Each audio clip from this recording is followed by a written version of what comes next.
میں نے سوچا اب آ تو گیا ہوں، مینیجر سے بھی درخواست کر کے دیکھ لوں، یعنی وہ جو کسی نے کہا ہے نا، کیا ضروری ہے کہ سب کو ملے ایک سا جواب۔ وہیں استقبالیہ میں بیٹھ کر میں فردوسیوں کی مصروفیات دیکھتا رہا اور اپنا مطلوبہ چہرہ ڈھونڈتا رہا۔ میرے اندازے کے مطابق یہاں کم از کم 40 فیملیز قیام پذیر تھیں۔ ان میں سے 15-20 افراد اور بچے گراؤنڈ میں نظر آ رہے تھے، باقی سب کے سب میری آنکھوں سے اوجھل تھے۔ یقیناً رجال زاہد صاحب بھی انہی میں سے ایک تھے۔ میں سوچنے لگا اگر مینیجر نے بھی انکار کر دیا اور امکان بھی یہی تھا تو میرا لاہ عمل کیا ہوگا؟ کیا الفردوس میں رسائی حاصل کرنے کے لیے مجھے ایک عدد خاتون کا انتظام کرنا پڑے گا، یعنی کوئی خوش روح لڑکی جو میری منکوحہ یا غیر منکوحہ بن کر میرے ساتھ یہاں قدم رنجا فرما سکے؟ کہاں سے کیا جائے اس لڑکی کا انتظام؟ اتنی جلدی تو شاید کوئی چاکلیٹ فلمی ہیرو بھی یہ بندوبست نہ کر سکتا۔ سراسر ہتھیلی پر سرسوں چبانے والی بات تھی۔ اچانک میرا دھیان واپس مری اور مری سے واپس بھگ کر چلا گیا۔ وہاں سے لڑکی کا انتظام ہو سکتا تھا، بلکہ انتظام کی کوئی ضرورت ہی نہیں تھی۔ آغا قادر زمان کی حویلی میں درجنوں لڑکیاں بھری پڑی تھیں اور ان میں سے کوئی مناسب لڑکی منتخب کی جا سکتی تھی۔ کہاں نتھیا گلی اور کہاں بھگ کر۔ سفر بہت طویل تھا اور پھر تاخیر بھی ہونا تھی۔ فوراً ذہن ٹیلی فون کی طرف چلا گیا۔ آغا قادر زمان کے 3 نمبر اس وقت میرے پاس موجود تھے، 2 بھکر کے، 1 لاہور کا۔ میں نے سوچا فون پر اس سے اپنی ضروریات سے آگاہ کر دوں اور کہوں کہ اپنے کسی گماشتے کے ساتھ 1 یا 2 لڑکیاں یہاں روانہ کرتے۔ ابھی میں اسی سوچ میں تھا کہ ایک نیا خیال برق کی طرح ذہن میں کوند گیا۔ اس خیال کے آتے ہی میں نے ٹیلی فون کے استعمال پر 1,00,000 بار لعنت بھیجی اور فی الفور اپنی جگہ سے اٹھ کھڑا ہوا۔ کاؤنٹر کے پیچھے کھڑی لڑکی نے حیرت سے مجھے دیکھا۔ چودھری صاحب آپ جا رہے ہیں؟ یس، میں زیادہ دیر انتظار نہیں کر سکتا۔ بہرحال آپ 1 ہفتے کے لیے سوٹ بک کر دیجئے۔ میں نے شیروانی کی جیب میں ہاتھ ڈال کر بٹوا نکالا اور پیمنٹ کر دی۔ بٹوے میں معتبر قسم کے نوٹ دیکھ کر لڑکی امپریس ہوئی، درخواست سے بولی اب تھوڑا سا ویٹ کر لیتے، سر آنے ہی والے ہیں۔ مجھے اب سر کی ضرورت نہیں، نہ اس سے کوئی اپیل کرنے کی، بلکہ میں اب اس کا سامنا ہی نہیں کرنا چاہتا تھا۔ مبادہ سچ مچ اس کا دل پسیج جائے اور وہ اپنے قواعد و ضوابط پر لات مار کر میری درخواست قبول کر لے۔ رسید لے کر میں استقبالیہ سے نکلا اور سیدھا اپنی گاڑی میں آیا۔ ذرا ہی دیر بعد میں واپس مری کی طرف جا رہا تھا۔ میری آنکھوں کے سامنے تراشیدہ بالوں والی اس لڑکی کی صورت تھی جسے میں نے حویلی میں ناچتے دیکھا تھا اور جو بعد ازاں صفدر علی کی بدنصیب محبوبہ انجم ثابت ہوئی تھی۔ آج کل وہ حویلی میں تھی۔ یہ بعید از امکان نہیں تھا کہ میں آغا قادر زمان سے ایک لڑکی کا مطالبہ کروں تو انجم ہی کی رہائی کی کوئی سبیل نکل آئے۔ امکان معدوم تھا لیکن ناپید نہیں تھا۔ میں اس موقع سے فائدہ اٹھا کر کوئی ایسی صورتحال پیدا کر سکتا تھا کہ قادر زمان انجم کو میرے ساتھ نتھیا گلی روانہ کر دیتا۔ اس کے نزدیک کوئی کام بازاری لڑکی تھی اور ایسے کاموں میں عموماً بازاری لڑکیاں ہی استعمال ہوتی ہیں۔ ٹھیک 1 روز بعد رات کی تاریکی میں میری گاڑی نے مجھے حویلی تک پہنچا دیا۔ یہ وہی مہمان خانہ تھا جہاں میں کئی روز قیام پذیر رہا تھا۔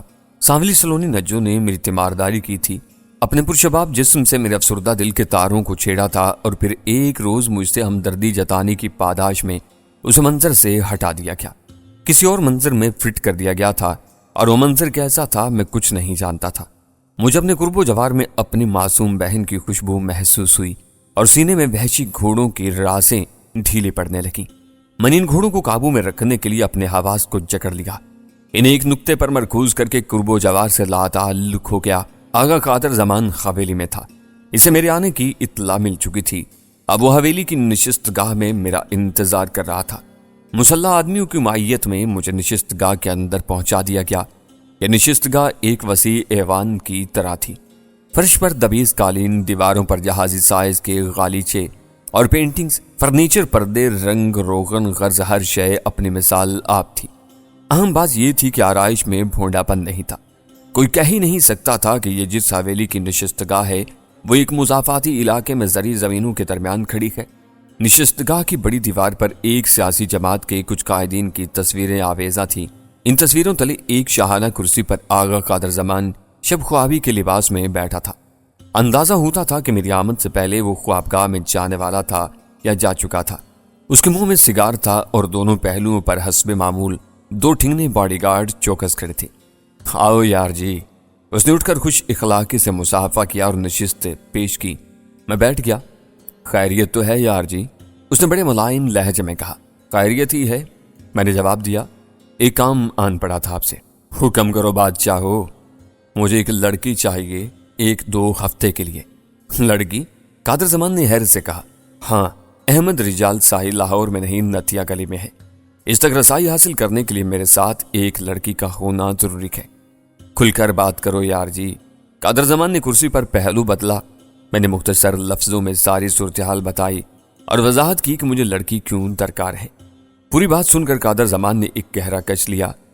یار جی، بہتر تھا کہ تم یہاں نہ آتے۔ تمہارے پاس رقم تھی، لاہور چلے جاتے، وہاں کسی اڈے سے کرائے کی لڑکی لے جاتے، ایک چھوڑ درجنوں مل جاتی ہیں۔ میں نے بات بنائی، یہ میں نے بھی سوچا تھا، لیکن بازاری لڑکیوں کے چہرے پر چھاپ سی لگی ہوتی ہے، دور ہی سے پہچانی جاتی ہیں، اور میں کسی طرح کا رسک نہیں لینا چاہتا۔ کوئی ایسی لڑکی ہو جو واقعی گھریلو لگے۔ قادر زمان نے کہا، تو حویلی سے دیکھ لے کوئی لڑکی۔ وہ نرس، کیا نام ہے اس کا، شکیلا، وہ کام نہیں دے جائے گی؟ نہیں، کافی عمر ہے اس کی، اور ویسے بھی جلد گھبرا جانے والی ہے۔ تو پھر ایسا کرو یار جی، 4-5 لڑکیاں منگوا لیتے ہیں، ان میں سے چن لو۔ قادر زمان اب میرے ڈھب پر آ رہا تھا۔ میں نے اس کی تجویز مان لی۔ قادر زمان نے آواز دی، دروازے پر آہٹ ہوئی اور ایم جی والا وہی پہلوان نظر آیا جو مجھ پر کڑی نگرانی رکھتا تھا۔ ایک لمحے کے لیے ہم دونوں کی نگاہیں ملی اور ہمارے درمیان نفرت کی ایک چنگاری سی چھوٹ گئی۔ جی جاگیردار جی، پہلوان نے قادر زمان کے سامنے جھک کر کہا۔ قادر زمان نے اسے لڑکیوں کے بارے میں ہدایات دی اور ساتھ ہی کافی لانے کو کہا۔ پہلوان چلا گیا۔ قادر زمان کے کہنے پر میں اسے اب تک کی کارکردگی سے آگاہ کرنے لگا۔ وہ بڑی توجہ سے سنتا رہا۔ اس کا لہجہ ہمیشہ کی طرح شہد ٹپکا رہا تھا۔ میں نے اندازہ لگایا کہ آغا قادر زمان کا حساب الٹ ہے۔ اسے جب کسی شخص پر غصہ آتا ہے تو اس کا لہجہ نرم و ملائم ہو جاتا ہے، غصہ بڑھتا جائے تو لہجہ ملائم تر ہوتا جاتا ہے، یہاں تک کہ وہ اس شخص کو آپ، جناب، حضور جیسے القاب سے نوازنے لگتا ہے، اور پھر اس شخص کی کم بختی آ جاتی ہے۔ تھوڑی دیر بعد ایک ملازمہ شاندار ٹرالی میں کافی کے برتن لے آئی۔ اس کے پیچھے ہی پہلوان چند لڑکیوں کے ساتھ اندر داخل ہوا۔ ان کی تعداد 6 تھی اور وہ ساری قبول صورت تھی، لیکن ان میں نجو نہیں تھی، نہ انجم تھی، نہ شکیلا بھی نہیں تھی۔ وہ ساری کچی نیند سے بیدار ہوئی تھیں اور بڑی افراتفری میں تیار ہو کر یہاں پہنچی تھیں۔ کچھ شرمائی بھی تھیں، معلوم نہیں وہ یوں طلب کیے جانے سے کیا مطلب نکال رہی تھیں۔ میں نے لڑکیوں کے چہروں کو غور سے دیکھا۔ ان میں سے 3 تو صاف طور پر بازاری نظر آ رہی تھیں، یقیناً وہ طوائفیں تھیں اور ناو نوش کی محفلوں کو رونق بخشنے کے لیے یہاں موجود تھیں۔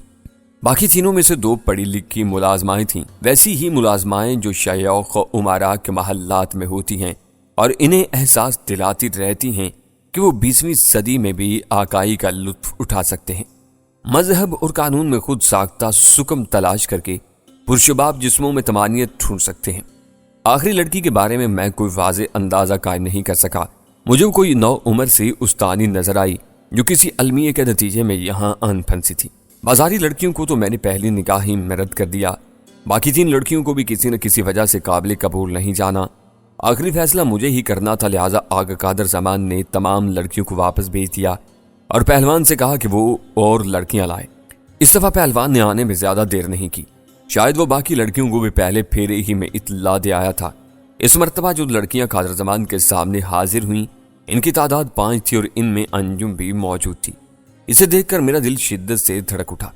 اس کھیپ میں 2 لڑکیاں تو عورتیں کہلانے کی مستحق تھیں، انہیں ریجیکٹ کرنے میں مجھے کوئی تردد نہیں ہوا۔ باقی 3 میں سے ایک بازاری خدوخال کی تھی، جبکہ دوسری صورت سے زیادہ نوخیز نظر آ رہی تھی۔ میں نے انجم کو غور سے دیکھا، کچھ دیر نگاہوں میں تولتا رہا، لیکن فوراً پسندیدگی کا اظہار نہیں کیا۔ کیا بات ہے؟ قادر زمان نے پوچھا۔ کوئی پسند نہیں آئی؟ میں نے کہا آپ ہی کچھ مدد کریں، میری تو عقل خبت ہو گئی ہے۔ قادر زمان نے نوخیز لڑکی کی طرف اشارہ کیا۔ اس کا نام فرزانہ ہے، بڑی حاضر دماغ ہے، لیکن عمر کی ذرا چھوٹی ہے۔ جی ہاں، میں نے فوراً تائید کی، اسے تو یہ بائیں طرف والی ٹھیک رہے گی۔ میرا اشارہ انجم کی طرف تھا۔ قادر زمان کے چہرے پر ایک لمحے کے لیے الجھن کے آثار نظر آئے اور پھر غائب ہو گئے۔ وہ بولا تو تم اسے مناسب سمجھتے ہو؟ میں نے کہا جو موجود ہیں ان میں سے تو یہی مناسب نظر آتی ہے۔ اچھا ٹھیک ہے، قادر زمان نے کہا۔ اس نے پہلوان کو اشارہ کیا، وہ لڑکیوں کو لے کر دروازے سے باہر نکل گیا۔ نوجوان عورتوں کو یوں سامنے کھڑا کر کے ان کا انتخاب کرنا اور پھر ملاحظے کے بعد ہاں کر لے جانا بڑا ہتک امیز محسوس ہوتا تھا، مگر اس جہنمی حویلی میں ایسے واقعات معمول کے مگر اس جہنمی حویلی میں ایسے واقعات معمول کے مطابق ہی سمجھے جاتے تھے۔ قادر زمان نے نئے سگار کا کونا توڑتے ہوئے کہا، یہ کڑی زیادہ قابل اعتبار نہیں، اس کی طرف سے ہوشیار رہنا ہوگا۔ کیا مطلب؟ میں نے پوچھا۔ بھاگ جائے گی؟ نہیں، خیر ایسا بھی نہیں ہے، لیکن ذرا نئی ہے، اکیلا مت چھوڑنا۔ اس بازار کی ہے؟ میں نے پوچھا۔ ہاں، حیرت ہے کہ پھر بھی تمہیں پسند آ گئی ہے۔ میں نے کہا، شکل سے تو نہیں لگتی، چال ڈھال سب مختلف ہے۔ ہاں یہ بات تو ہے، قادر زمان نے تائید کی۔ پھر اس نے گفتگو کا رخ احمد رجال صاحی کی طرف موڑ دیا اور یہ جاننے کی کوشش کرنے لگا کہ میں نے اسے ختم کرنے کے لیے کیا منصوبہ بنا رکھا ہے۔ کوئی منصوبہ تھا ہی نہیں تو میں اسے کیا بتاتا، بس یہ یقین دلا دیا کہ 1-1.5 ہفتے میں یہ کام ہو جائے گا۔ اگلی شب رات 10 بجے میں حویلی سے انجم کے ہمراہ روانہ ہو رہا تھا۔